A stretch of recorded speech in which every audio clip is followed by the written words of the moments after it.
सरकार से और कानून व्यवस्था से कोई इकबाल नहीं रहा है और लोग जो है नक्सली पर ज़्यादा विश्वास करते नहीं, हैं। मैं यहाँ ये बहुत पुराना उदाहरण है, ये 20 साल पुराना उदाहरण मैं दे रहा था, लेकिन बीच में मंत्री मैडम टोक दी और अध्यक्ष महोदय चूंकि वो सरकार की मंत्री हैं, थोड़ा सा अध्यक्ष महोदय को भी उनका फेवर करना पड़ा और बोला जयराम जी आज के लिए आपका समय इतना ही है।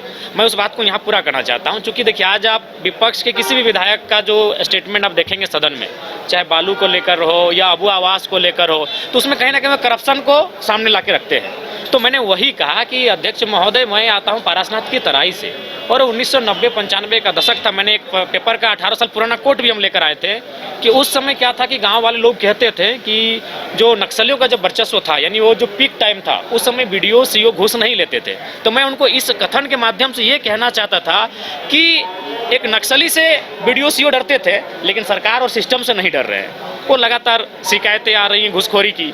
और दूसरा इस कथन से हम यह भी कहना चाहते थे कि जब ये राज्य आदिवासियों का है, जंगल आदिवासियों का, पहाड़ आदिवासियों का, मुख्यमंत्री आदिवासी, राष्ट्रपति आदिवासी, और उसी राज्य में जो अभी वर्तमान में गृह विभाग का डाटा है जिसमें 72 या 73 नक्सलियों की सूची है, जिसका राज्यपाल महोदय ने अभिभाषण में जिक्र किया, सदन में एक वरिष्ठ विधायक ने भी उस विषय को जिक्र किया। तो मैंने वही कहा जब ये राज्य आदिवासियों का, जल जमीन जंगल आदिवासियों का, और 70 में 50 से ज्यादा आदिवासी नक्सली क्यों, किन कारणों से एक भोला भाला आदिवासी नक्सली गतिविधियों की ओर अग्रसर हुआ, उन कारणों को जांचिए, उन कारणों को जानिए। और मैं भी चाहता हूं कि नक्सली असंवैधानिक है, वो गलत रास्ते में है, उन्हें उस रास्ते से ना जाने दिया जाए। और मेरे कहने का अर्थ यही था कि हथियारों से नहीं, विचारों से आप रोकें। मैं तो यहाँ तक कहता हूँ कि आज अभी आप अगर नक्सली और पुलिस की मुठभेड़ को देखिएगा, जो मुठभेड़ में शामिल होते हैं पुलिस की तरफ से जो शहादत देते हैं, वो भी कहीं ना कहीं 3rd और 4th ग्रेड की नौकरी करने वाले सिपाही वर्ग के लोग होते हैं।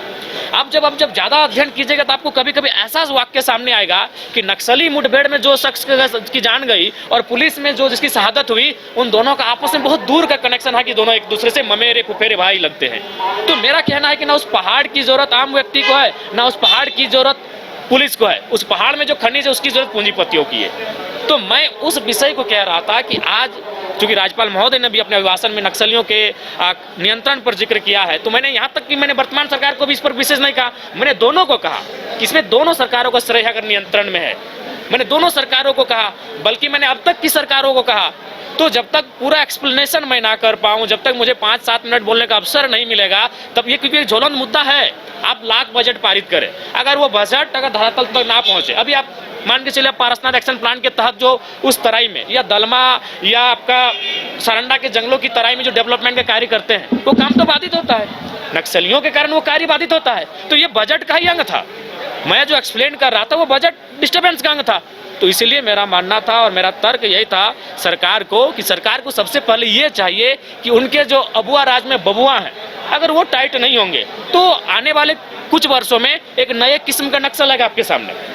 वो जंगलों में ना होगा, वो बंदूकों के साथ ना होगा, उसके दिल और दिमाग में आक्रोश होगा, एक नए टाइप का, एक नए पैटर्न का इस सिस्टम से एक बगावत करता हो कोई एक नया संगठन दिखेगा। तो इसीलिए मैंने कहा, चूंकि आज जब से सदन चल रहा है करप्शन महत्वपूर्ण मुद्दा रहा है और वो करप्शन की उपज कहीं ना कहीं सिस्टम की उदासीनता है और उस सिस्टम में बैठे लोग सरकार की नहीं सुन रहे हैं। तो ये मेरा तर्क था। लेकिन उससे पहले स्पीकर महोदय ने कहा कि जयराम जी आज आपका समय नहीं है, तो मैंने कहा कि आसन की गरिमा है अध्यक्ष महोदय, आसन का सम्मान है, लेकिन जिस दिन फिर हम खड़ा होंगे इस बात को पूरा पुनः दोहरा के जाएंगे। देखिए ऐसी स्थिति का कारण यही कि जो भी सरकारी पदाधिकारी हैं उन्हें अपनी जो सैलरी है उसे आत्मसंतुष्टि करनी चाहिए। जब तक वो अपनी सैलरी से आत्मसंतुष्टि नहीं करेंगे तब तक नहीं हमें लगता है कि इस राज्य को आप सुचारू रूप से चला पाएंगे। ये कोयले का जो अवैध कोयला की कालाबाजारी हो रही है, उसमें क्या कमी आई है सरकार से या और बढ़ा है आपने? नहीं, देखिए हमारे खिलाफ ख्याल से बढ़ा है। चूंकि देखिए एनडीए की गवर्नमेंट में क्या होता था कि ऐसा नहीं कोयला का कार्य नहीं होता था, लेकिन उसमें क्या होता था कि जो टॉप लोग लेवल के नेता होते थे वे लोग करते थे। लेकिन वर्तमान की सरकार में क्या उनका पार्टी का प्रखंड अध्यक्ष भी उस सिंडिकेट में पूरे धड़ल्ले से शामिल है। आप चाहें तो जाके सर्वे कर लें, जो सत्ता पक्ष के पार्टी के प्रखंड अध्यक्ष नेता हैं, आप उनका 5 साल पहले की आर्थिक स्थिति और आज की आर्थिक स्थिति जो है उसका तुलनात्मक अध्ययन करें, आप जमीन और आसमान का अंतर पाएंगे। और उसका कारण एक ही है, कोयले की अवैध तस्करी में संलिप्तता। जी जी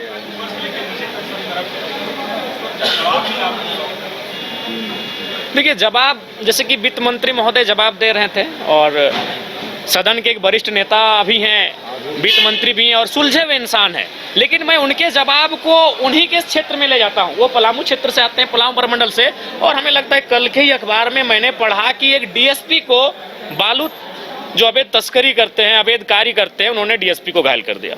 बागमारी की घटना आपसे छुपी नहीं है, कुछ दिन बाद फिर थानेदार के हाथ को तोड़ा गया, ये घटना आपसे छुपी नहीं है। तो ये चीज़ें तो चीख चीख के कह रही है कि सिस्टम और विधि व्यवस्था किस दिशा में है। सरकार, देखिए, सबसे पहला बात है सरकार ईगो में है कि भाई हम सरकार में अपनी खामियों को क्यों स्वीकारें। मेरा कहना है वही सरकार बेहतर होती जो अपनी गलतियों को स्वीकारे कि हाँ ये गलतियां हम में हुई हैं। ठीक है, आप सदन में मत स्वीकारिए। मेरा कहना है सरकार के जो मंत्री हैं वो सदन में ना स्वीकारे कि हम भूल कर रहे हैं, लेकिन आप जब कैबिनेट में बैठते हैं, जब कैमरा ना होता है, जब मीडिया नहीं होती है, उस समय स्वीकारे कि हाँ ये असुविधाएं इस राज्य में हैं जो राज्य की जनता के लिए खेद है। जब तक वो अपनी खामियों को नहीं स्वीकारेंगे, अपनी गलतियों को नहीं स्वीकारेंगे, बल्कि अपनी गलतियों में ईगो के रूप में खड़े हो जाएंगे, इस राज्य को आप गति नहीं दे सकते हैं। जयराम जी, रसोईया संजय जी का लोग जो है वहाँ विधानसभा के बाहर आंदोलनरत हैं। लोग कह रहे हैं कि 2000 के लिए हमें आंदोलन करना पड़ रहा है और मैया सम्मान योजना जो घर बैठे बैठे। तो गलत तो नहीं कह रहे हैं, सही बात है। मान के चलिए मैया सम्मान योजना एक तरह से ये उपहार है, एक तरह से ये पुरस्कार है, तो उनका कहना ठीक है। पुरस्कार से तो ज्यादा उनको मिलना चाहिए जो श्रम कर रहे हैं, क्योंकि मैया सम्मान योजना की राशि जिस बहन को जा रही है, मैंने पहले भी तर्क दिया था 45 से ऊपर का मैं 40-45 के जो ऊपर है उनका मैं समर्थन करता हूं, और बाकी जो लगे उनको स्कॉलरशिप के रूप में मिले, मैं आज भी उस बात पर अडिग हूँ, चाहे मेरा वोट का क्या है मतलब नहीं है, लेकिन उनका भी तर्क सही है कि ये उपहार के रूप में हम इनको 2500 रुपये दे रहे हैं और वो श्रम कर रहे हैं, लगभग 8 घंटे श्रम कर रहे हैं, चाहे वो रसोईया हो, पोषण सखी हो, जल सहिया हो, सेविका हो, सहायिका हो, स्वास्थ्य सहिया हो, वो श्रम कर रही है। तो जाहिर सी बात है अगर किसी को आप उपहार में, यही चूंकि सरकार का विषय है, सरकार अगर किसी को उपहार में 2500 रुपये देगी तो उसी समय कोई बहन खड़ा होकर कहेगी कि हम 8 घंटे श्रम कर रहे हैं तो हम कम से कम उससे दोगुना राशि लेने का हकदार रखते हैं, आप उनको दीजिए 2.5। अगर आप मैया सम्मान योजना चूंकि अपने सरकार बना लिए, वो आपका मुख्य एजेंडा था चुनाव जीतने का, तो चूंकि अगर आप मैया को 2500 रुपये देते हैं तो जो लोग श्रम कर रही हैं, चाहे वो कोई रहे, आंगनबाड़ी की रहे, जल सहिया रहे, स्वास्थ्य रहिया रहे, पोषण सखी रहे या रसोईया रहे, उनको कम से कम उनसे इस 2500 से दुगना वेतन मिलना चाहिए, क्योंकि वो श्रम कर रही हैं, वो अपने आप का मेहनत कर रही हैं, वो खटा रही है अपने आप को। जी, ये तो काफ़ी दुर्भाग्यपूर्ण है। ये रिपोर्ट अभी 2020 जब वो कोरोना का काल था, जब हमें लगता है कि एक आम व्यक्ति के साथ साथ शायद पत्रकार बंधुओं ने आपने भी एक टीम बनाया होगा और आप लोग गांव-गांव मास्क लगाकर, हाथ में ग्लव्स लगाकर गए होंगे, लोगों की सेवा किए होंगे, आप एक दूसरे से डोनेशन कलेक्ट किए होंगे, और उस समय जो राशि अगर सरकार को मिलती है और उसमें अगर घोटाला होता है तो ये तो मतलब इस पर तो कोई उत्तर ही और मैंने कहने लायक ही नहीं बचता है।